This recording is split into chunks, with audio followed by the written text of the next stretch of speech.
Alright, up next, an MS391. Customer states won't start and it's hard to pull. So I'm gonna go ahead and try and start it real quick.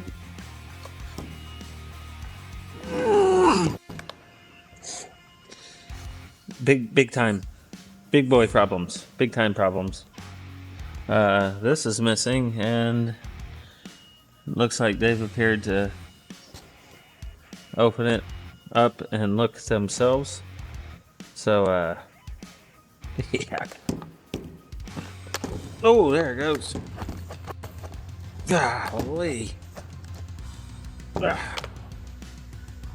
I know what we're gonna do first. Let's do it. It actually looks like it's only being held on by this guy right here.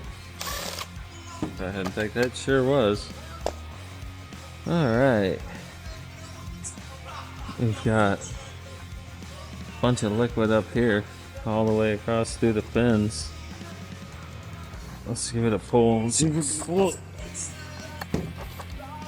That just feels absolutely horrible. What we're gonna do is take this off, have a look at that piston and cylinder real quick. Alright.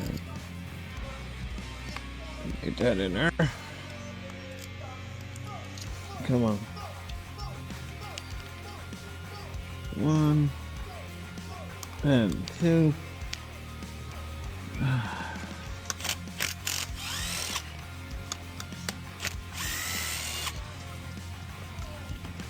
That weighs a lot more than it should.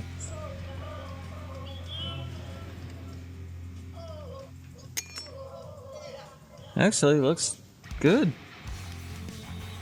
No scrapes on the piston. Very hard to pull it still.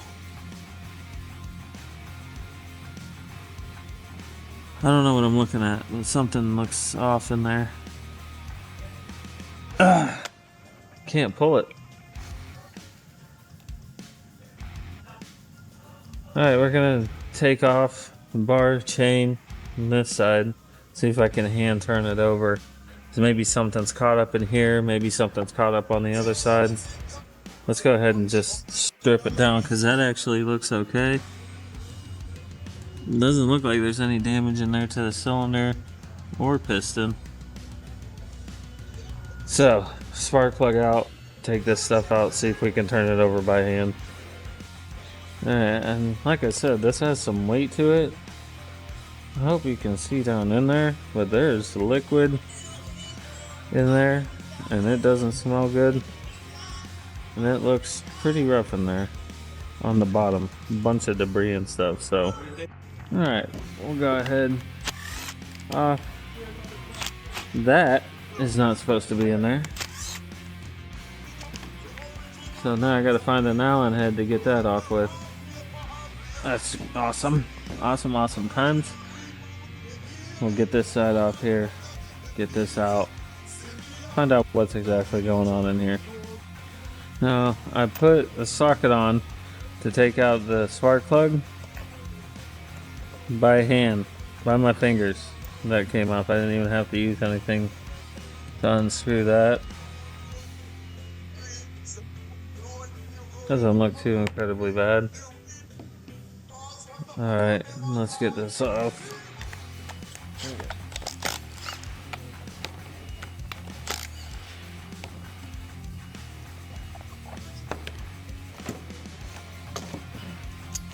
Holy cow, that could be the reason. There's the reason. Now I wonder if it'll turn over. Turns over a lot easier. But look at how worn down that sprocket is. Completely worn down. That could be a little bit of a problem there. Let's keep going. Alright, so I did find one of my handy dandy Allen. Yeah, there it goes. Watch out for that. Come on.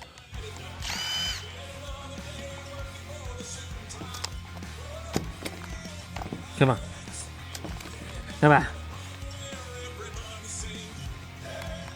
Of course it's not magnetic. Why would it be magnetic? There she goes. There. Alright. If I can hand turn it over, that still feels really, really rough. Yeah, that is not easy to turn over. This won't even spin. Let's go ahead and take that sprocket off. You can see this turning. There it goes. Wow, look at that. And then it started turning over nice and easy. Let's get this off. Alright, we're just gonna pop off that circlip. I like to put my thumb right there, even though it's dangerous, in case that screwdriver slips off and goes right into your thumb. But 9 times out of 10, when this comes off, it comes off in a fury. And it'll be gone. So I put my thumb there to stop it from coming off in such a manner. Try to get this guy off. This is the way I get it off. It kind of works. You can just see how worn out this is. Look at the needle cage bearings are actually sitting right here. I wonder if I can magnetize some of them out. Look at that. Look at that. Wow. See if we can get a couple more of them out of there. Might make it a little bit easier to get this off. There, that went that one. I mean, this is... There it goes. And now them little bearings just fell into the motor case right there. And now look at that. I can turn it over like nothing. Look at all this stack of them here. That's actually the needle cage, which is supposed to be right here, which is non-existent anymore. Those are the bearings inside the needle cage. So, look at that, I can pull them out of here. They look like sprinkles. We found the problem. Because now, I bet, I can turn it over nice and easily. I hope that didn't cause any damage. See, we do have a little bit of... No, that sounds alright. We're gonna see. We're gonna get those replaced. And this actually might start up. Alright, the customer actually wants an estimate, so I'm not just gonna go grab them parts and have my people grab the parts for me. I am gonna make a estimate for this. But we're gonna take this off, see if we can get any more of them bearings out of there, see if anything fell in there. We don't want them causing any trouble. We're gonna take this off. Remember, reverse threaded. We're gonna tighten this. We should probably put the spark plug back in to do this. Create just a little bit of compression, and it'll usually pop right off. Just do hand tight on that, just to create a little bit of resistance. And there it goes. Right off. Take that out. Everything in here looks relatively good. It doesn't look like any of them bearings got down in here whilst it was running. Look at that. There's one. Got one out of there. We don't want that getting up in here, getting up in between these gears or anything. So I'm just going to run a magnet around in here a little bit. See if we catch anything else. Doesn't look like it. All the little crevices and cracks everywhere around. This magnet's powerful enough it should be able to grab anything that's loosey-goosey and flying around. It looks pretty good. Let's give it a quick blow if I don't have water coming out of here already. There it is. Let me take care of the water. Excuse me. Alright, water's gone. Sorry about that.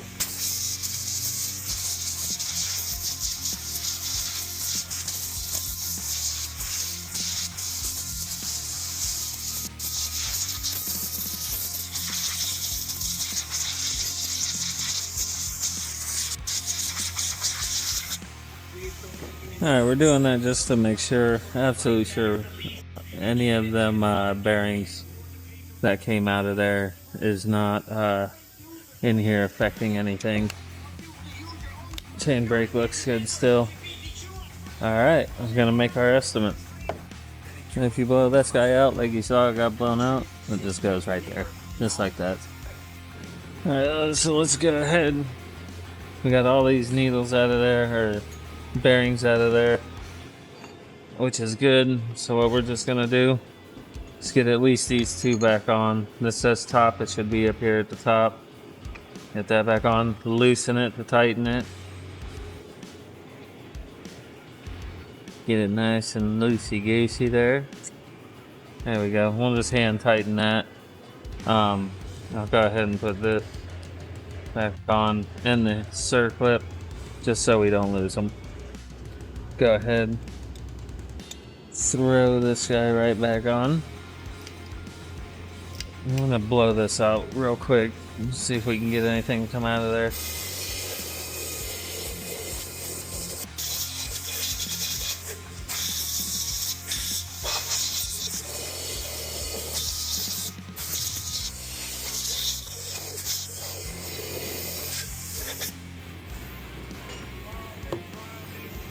Blue screw out. Don't lose that. Where's the other one? There's the other one. I'm gonna do 1 and 2. One's coming out. 2's coming out. And then we're just gonna line them right back up in them holes, push it forward, hold it. There's 1 and 2. Just as easy as that. I am going to get a new screw as well for this, because that one wasn't really holding it in there too incredibly tight, and it needs to be. There's a chain break. So new screw. We're gonna do a spark plug, and I don't know if you noticed, but there was no air filter on this either when we took this off. So air filter, spark plug, sprocket. Obviously this thing is worn down so much, it's unbelievable. You'll see when the new one comes. Oh, look at that, we have no trigger lockout too. That's not good and not safe, so we're gonna get a new one of those as well. That's not safe at all. You can just push that trigger at any time, even like this, so that's not good. And then we'll put it all on here, fire her up. Watch out for part 2. We're also gonna give this a quick blow real quick.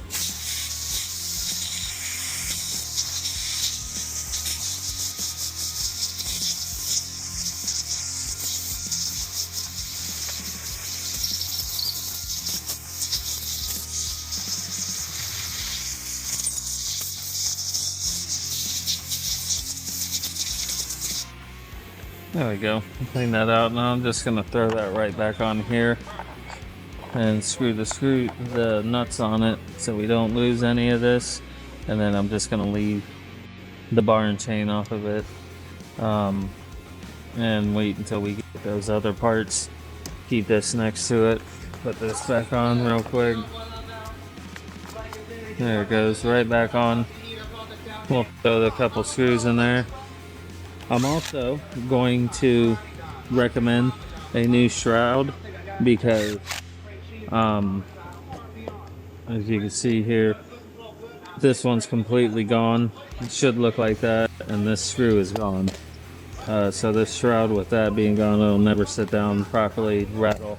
New shroud, all that good stuff.